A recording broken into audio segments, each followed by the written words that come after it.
Buenas noches, compañeros, profesora.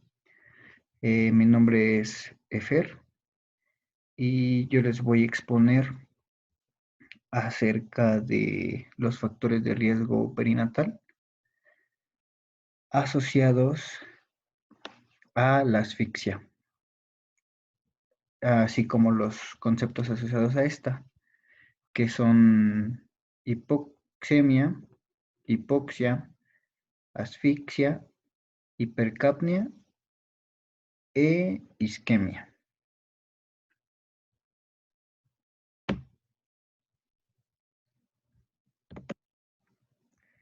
Bueno, para entrar en contexto, vamos a empezar con lo que es la asfixia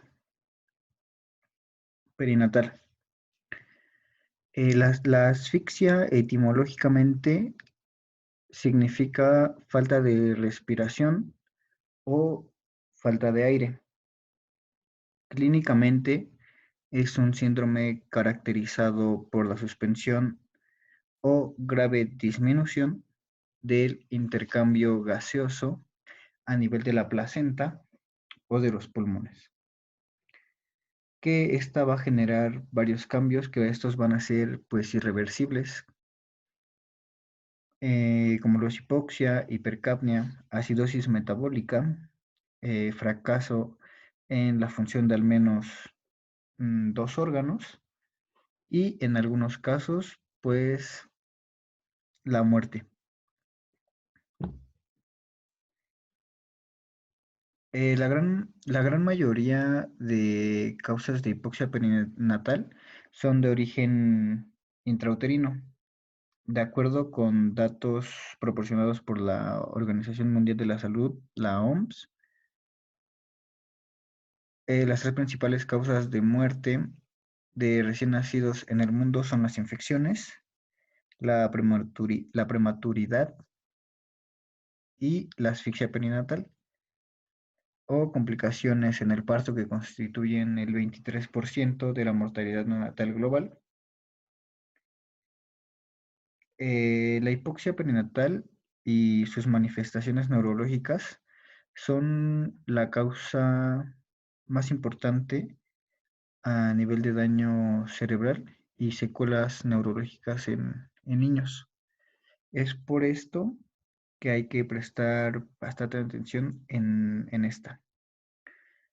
Se habla de asfixia perinatal porque esta puede ocurrir antes del nacimiento, en el embarazo, en el trabajo de parto, durante el parto y después de este.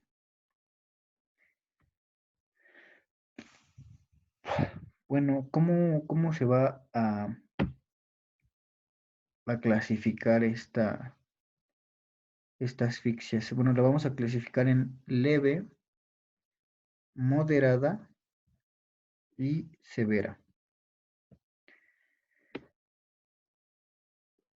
En la leve vamos a tener dificultad para iniciar o mantener la respiración, depresión en el tono muscular y alteraciones en la perfusión. En una clasificación moderada vamos a tener una alteración en el estado de alerta, va a estar hipotónico nuestro recién nacido, va a tener intolerancia a la vía oral y va a tener crisis convulsivas. En una clasificación severa, pues ya va a haber una hemorragia, oliguria, poluria, y en la hemorragia va a ser puede ser a nivel de tubo digestivo y a nivel pulmonar. ¿Cómo vamos a diagnosticar esta asfixia? Bueno, pues para diagnosticarla vamos a tener que, bueno, nuestro recién nacido va a presentar un APGAR menor o igual a 3, al puntaje 3 al minuto. Va a tener un pH arterial umbilical menor a 7. eh, obviamente las manifestaciones neurológicas y una evidencia de disfunción orgánica. Ahora bien, ¿qué factores nos van a condicionar para que nuestro paciente presente esto?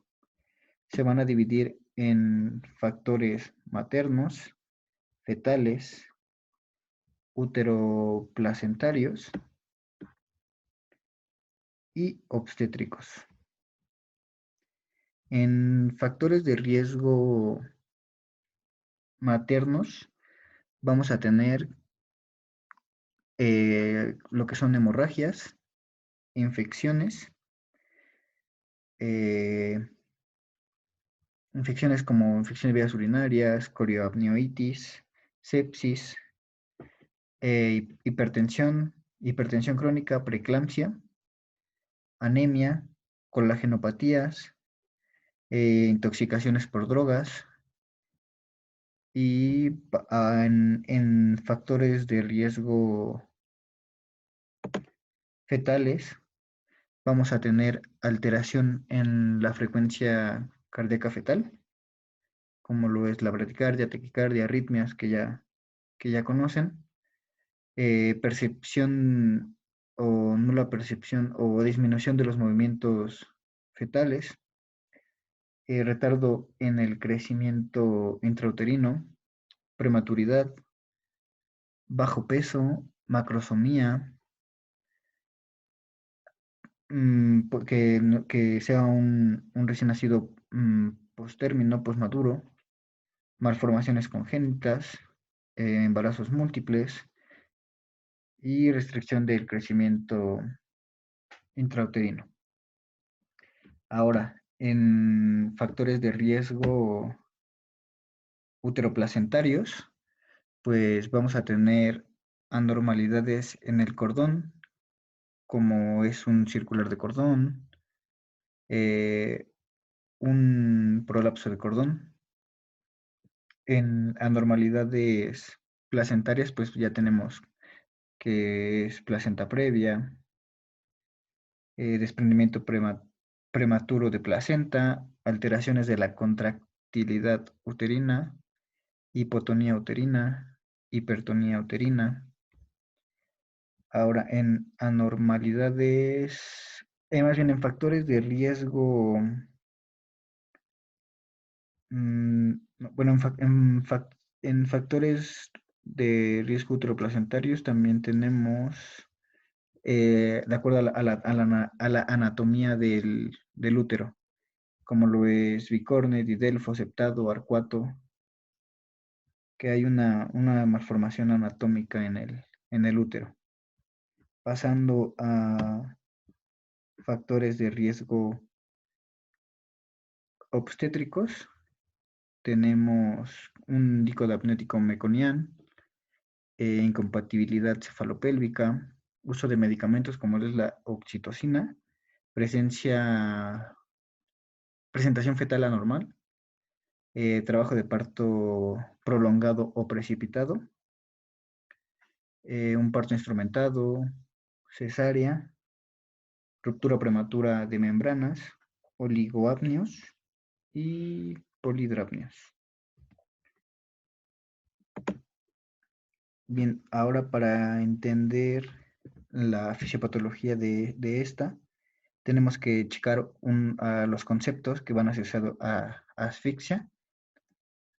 Bueno, como definición de hipoxemia, tenemos que es la disminución de presión parcial de oxígeno en la sangre arterial por debajo de 80 milímetros sobre mercurio. Como en hipoxia, tenemos trastorno en el que hay una disminución en el suministro de oxígeno al organismo o a algún órgano. En definición de hipercapnia, pues esta es una manifestación clínica en el incremento anormal del dióxido de carbono de carbono en la sangre arterial. De isquemia, pues esta es una hipoperfusión de la sangre a través de un órgano o tejido causada por la constricción patológica o obstrucción de sus vasos sanguíneos o por la ausencia de la circulación sanguínea. Ahora bien, ya tenemos estos conceptos que van asociados a la asfixia.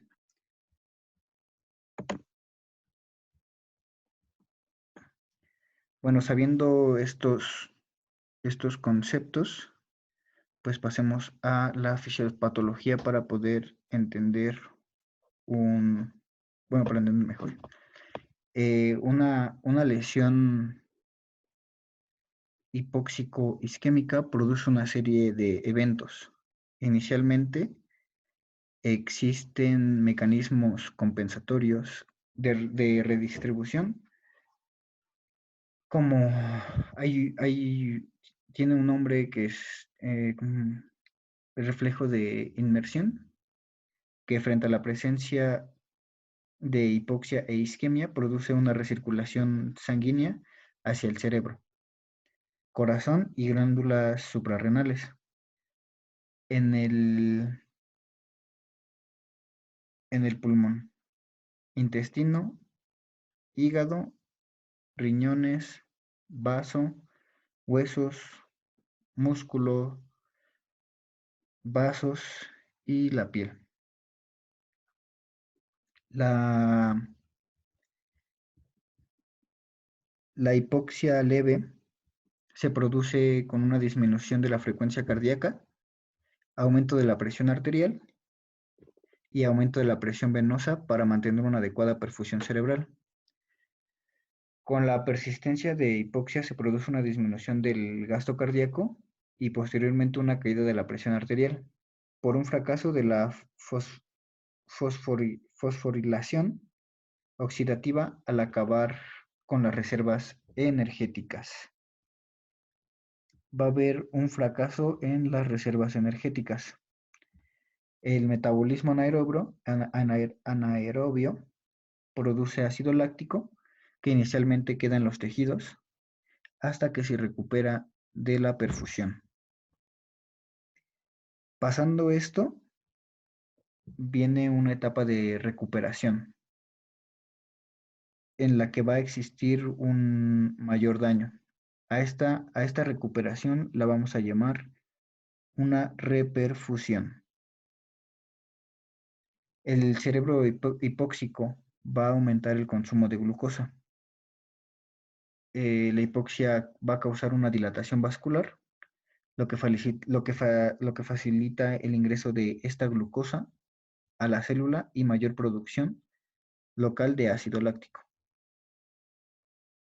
En esta creciente acidosis lleva a un descenso de glicólisis, pérdida de la autorregulación vascular cerebral, disminución de la función cardíaca, isquemia local y disminución de la llegada de glucosa al tejido que lo requiera.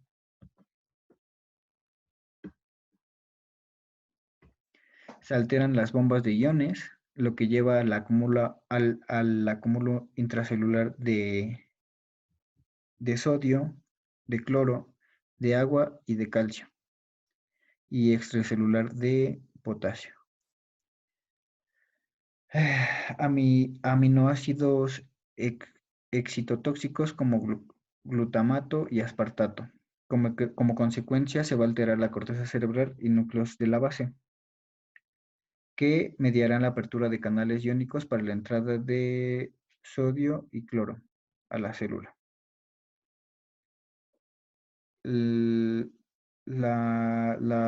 Y por consecuente pues va a haber una muerte neuronal. El flujo excesivo de calcio al espacio intracelular va a acabar produciendo una muerte celular.